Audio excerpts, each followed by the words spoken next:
Say goodbye to your house next, my neighbor's son threatened after harassing me for a month. I documented evidence. The next day, he's arrested, but his testimony. I'm 30 and trying to get my life together after a rough divorce. I just bought this house, nothing fancy, but a decent little place in a quiet suburban neighborhood. Honestly, I was just looking for peace. I wasn't expecting anything more. After everything that went down in my last chapter of life, I wanted a fresh start, a place where I could be alone, do my own thing, and just focus on fixing myself up. I didn't need drama, didn't need friends. All I needed was a little bit of space and a roof over my head. I've always been the type of guy to keep to himself. I'd wave to neighbors from the driveway, maybe exchange a few words here and there, but that's about it. I didn't want to get too involved, and for the first few weeks, everything went fine. My new neighbors, Tim and Linda Brown, seemed like they kept to themselves too. I'd catch them in their yard sometimes, but they mostly kept to their side of the fence, and I did the same. But it didn't take long before I started noticing things. Then there was their son, Tyler. Now Tyler was different. He was 23, and I knew right away he had that kind of troublemaker vibe. I'd see him around more often than I'd like, hanging around the house, sometimes leaning on his car in front of mine, staring at me when I walked out the door. At first, I thought he was just the quiet, brooding type. I didn't give him much thought. But then the pranks started. It wasn't much at first. Some flowers from my garden were dug up. A few odd things moved around in my yard. Stuff that could be written off as a kid being bored. But it didn't take long for things to escalate. One day, I went to start my car and noticed it had been keyed. Yeah, that kind of thing. At first, I just assumed it was some random vandal, but when I saw Tyler standing across the street, just staring at me with that grin on his face, something in my gut told me otherwise. Still, I didn't want to jump to conclusions. Maybe I was being paranoid, maybe I was just overthinking it. But then, I started to notice him more. Every time I went outside, there he was, watching, lurking, waiting, and that was when the real problem started. One afternoon, I came home from work, and I found my dog, Dash, limping. He was my only companion in this new town, and he'd always been the good kind of troublemaker himself, always running around and causing a mess, but in the cutest way possible. Dash was my lifeline, my little buddy after everything that happened in the divorce. I thought maybe he'd gotten into something while I was gone, but then I noticed the blood on his paw and it didn't look like an accident. I took him to the vet, and they said it was a bad bite, deep enough to cause some serious damage. I couldn't figure it out. But when I got back home, there was Tyler again, standing across the street, looking at me with that same unsettling smile. I asked him if he had seen anything, but he just shrugged it off, saying he hadn't noticed anything out of the ordinary. Still, I kept my suspicions low. It wasn't until later that night, after Dash had started acting more lethargic, that I found out just how wrong I was. Dash died in his sleep that night. The vet's office couldn't determine what exactly had caused it, but I knew in my gut that something wasn't right. I couldn't shake the feeling that the bite, whatever had caused it, was a lot more serious than it seemed. And that's when I really started putting things together. The pranks, the weird looks, and now my dog dead.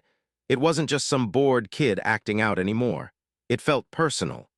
Tyler had been causing these problems, but I didn't have the proof to say anything. The police wouldn't care. Without evidence, I was just some guy making baseless accusations. But the more I thought about it, the more I realized Tyler wasn't just a nuisance. He was dangerous. I couldn't just sit around and let him keep messing with my life. I had to do something. But the problem was I didn't have anything concrete, no proof, nothing that would make the cops believe me. When I called them about the dog, they took the report but never really followed up. It was just another case they'd toss aside. I started watching him. Tyler seemed to be everywhere on his porch, hanging out with his buddies, watching me. I'd catch him looking at me through the window sometimes, and I couldn't shake the feeling that he was waiting for the right moment to strike again. But I still didn't have anything solid. I didn't have that smoking gun, and without it, I knew I was powerless. I wasn't one to make a scene, but I had to do something. I needed proof. So I went to the hardware store the next day and picked up some security cameras. Nothing fancy, just enough to see who was coming and going around my house, hoping that, just maybe, I could catch something. If I could see who was behind all this, if I could get a shot of him doing something, maybe then I could finally get some action. But for now, all I could do was wait, and I hated it. Every day that passed, I felt more and more trapped in my own house. I couldn't go out without worrying about what was going to be destroyed next. Tyler's games were getting out of hand, and I didn't know how much longer I could keep pretending everything was normal. This wasn't the life I wanted, but it was the one I was stuck with. Until I could prove something, I was just another guy trying to make it through the mess that had been forced on him. The first few days with the cameras set up were tense, and honestly, they didn't help my peace of mind. I checked the footage obsessively, scanning it for any sign that could confirm my suspicions. Every time I heard a sound outside, I'd rush to check only to find nothing, just the empty street and the quiet hum of the neighborhood. But it didn't feel quiet to me anymore. It felt like a ticking time bomb. I was waiting for the next incident, and I didn't know when it would happen. It wasn't long before I caught my first break. I was in the kitchen one night, half watching TV, half scrolling through my phone when I heard the unmistakable sound of footsteps outside. I froze. I didn't even need to check the camera feed. My gut told me exactly what was going on. I grabbed my phone, pulled up the footage, and sure enough, there he was, Tyler, sneaking around my yard in the dead of night. I watched, heart pounding, as he moved toward the garden. He knelt down and pulled something out of his jacket, a small knife, the same one I'd seen him use to slash my tires weeks ago. He bent down and began cutting my flowers, the ones I'd painstakingly planted after the first round of damage. I don't know why, but that small act, destroying the last bit of beauty I had left in this place, was the last straw. I felt my blood start to boil. I had evidence now. I had something to take to the cops. I wasn't just imagining things anymore. I grabbed the phone and dialed the police. My hands were shaking, but I tried to steady my voice as I told them what I'd seen. I wasn't sure how they'd respond, but I had something concrete now. Proof. Something they couldn't ignore. Right. Wrong. They weren't impressed. I got the usual "we'll look into it" routine. A couple of officers came by, looked at the footage, nodded a few times, and promised they'd take a closer look at Tyler's activities. But honestly, the way they acted, I knew it wasn't going anywhere. They weren't taking this seriously. It wasn't until I pulled up the footage again and started showing them specific instances that I realized how indifferent they were. The footage wasn't as clear as I hoped. Tyler had his face turned most of the time, and the quality wasn't great either. The cops seemed uninterested, brushing it off as nothing more than neighborhood kids being kids or harmless pranks. That's when I lost it. I don't know what it was. Maybe it was the whole damn year of feeling like I was being walked on. Maybe it was the raw pain of losing Dash. Maybe it was just seeing how everyone else was brushing me off. But I couldn't keep it in anymore. I was furious. I didn't have any other choice but to go all in. I had to take matters into my own hands. I wasn't going to let this slip through the cracks again. I started documenting everything. Every incident, no matter how small, every broken window, every tire slashed, every single word he said when I confronted him. I started putting together a timeline, making notes, keeping a record. And as the days went by, I realized something. Tyler was smart about it. He knew how to cover his tracks. Every time he messed with me, he did it in ways that made it hard to prove. But now, with the cameras, I could catch him. It wasn't much, but it was a start. I began to think that if I could just get one more piece of solid evidence, maybe then they'd finally take me seriously. But every day felt like an uphill battle. Every time I went outside, I had to brace myself. I had to keep one eye on the yard, one eye on the street, always half expecting Tyler to pop up. The guy was relentless, and honestly, it wore on me. It wore on my nerves, wore on my patience. I couldn't even sit on my porch for 5 minutes without feeling like I was being watched. I had become hyper-aware of everything. The way Tyler's truck was parked across the street, the way his friends would hang out on his lawn while he sat on the porch, staring straight at my front door. And then one night, it happened. I came home late from work, around midnight. I was dead tired, ready to crash into bed and sleep for the first time in days without worrying about what might happen next. I hadn't seen Tyler outside, so I thought maybe, just maybe, I had a chance at a peaceful night. But as I walked up my driveway, I noticed something strange. There was a ladder leaning against my house. I stopped dead in my tracks. My heart skipped a beat. I knew exactly what that meant. Tyler had been inside. He'd somehow gotten into my house when I wasn't home. I felt a chill run down my spine. I had to know for sure. I sprinted up the porch steps, pushed open the door, and checked around the house. Sure enough, nothing was missing, but things were off. My kitchen had been ransacked, cabinets left open, a few things knocked over. He'd been here. Tyler had been inside my house while I was gone. I felt violated. I didn't waste any more time.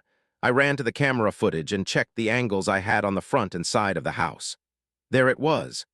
Tyler, slipping through the window, his face hidden under a hoodie, sneaking around like he owned the place. I could barely breathe as I watched him move around the living room, touching things, moving things. I was frozen in place. This wasn't just a prank anymore.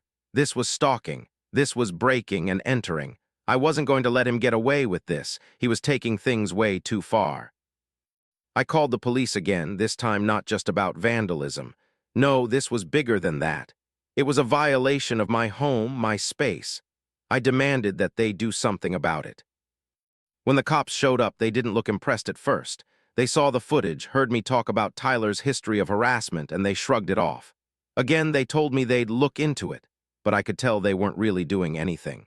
I felt like I was begging them to take me seriously, but every time they just gave me the same excuse. No hard evidence, Jake. I was tired of hearing it. Then I did something I should have done a long time ago. I took the footage, the journal, everything I had, and I walked straight into the police station. I wasn't leaving until someone took me seriously. I waited for hours, sitting there, getting more and more pissed off with every minute that passed. I wasn't going to let Tyler win. Finally, a detective agreed to meet with me. I laid out all the evidence I had, showing him the videos, explaining everything that had been going on. I made it clear. This wasn't just petty nonsense anymore. This was dangerous, and if they didn't do something, it would get worse.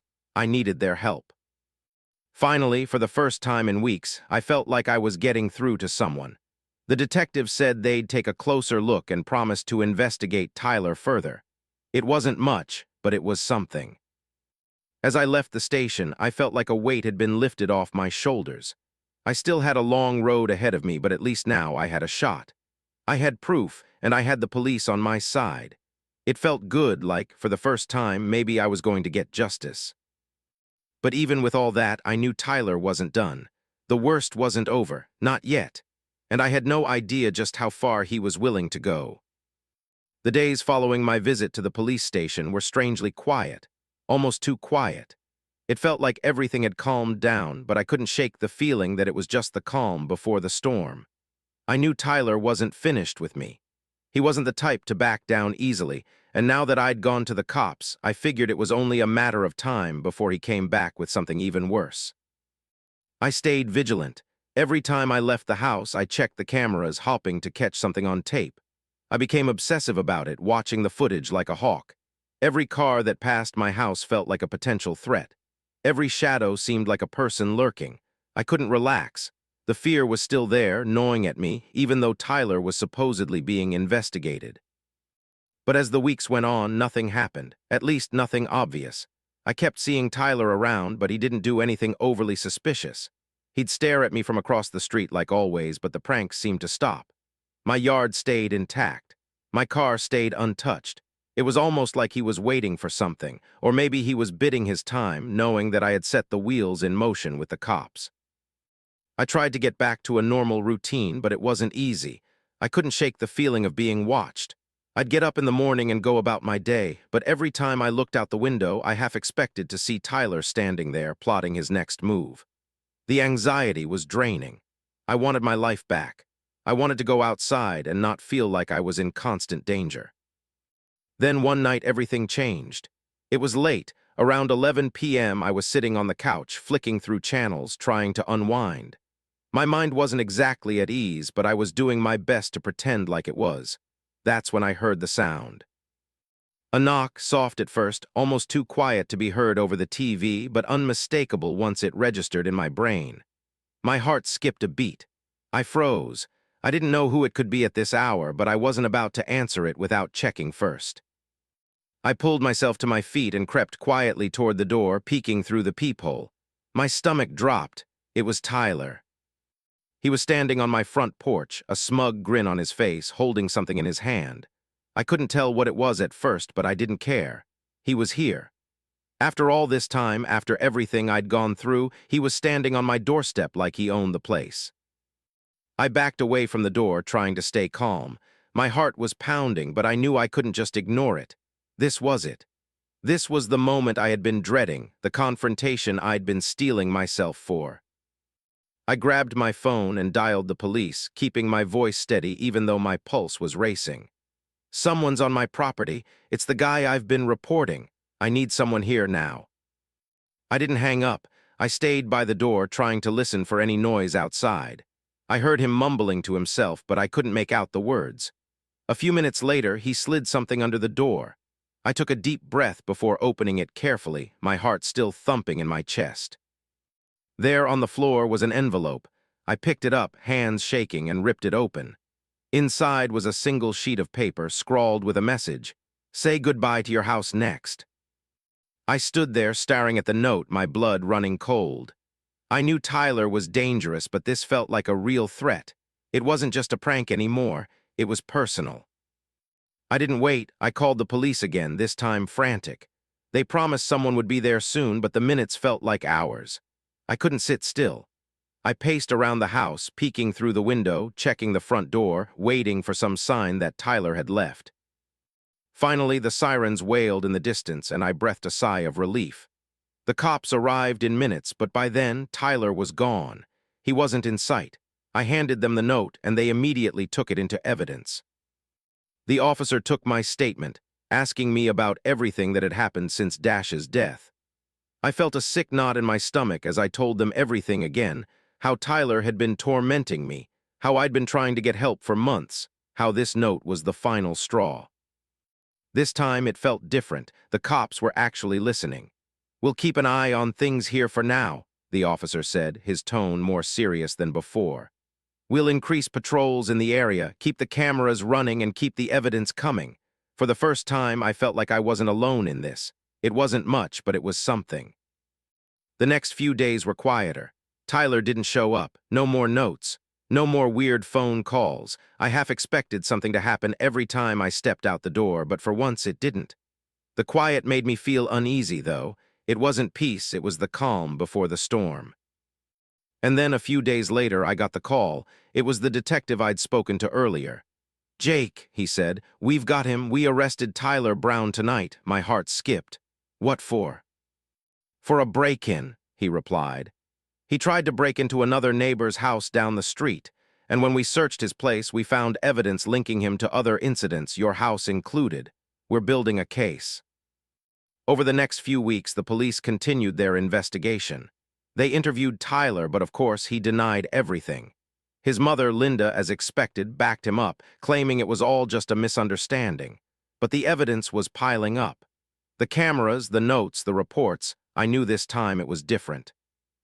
Tyler's confession was both shocking and in some ways not surprising. He told the police that the reason he'd targeted me, why he'd been so relentless in his harassment, was because of Dash. He'd always hated the sound of Dash's barking. Every time my dog would bark, Tyler would lose his temper. He even admitted to standing outside my house late at night, throwing rocks to provoke Dash into barking just so he could feel some twisted sense of control.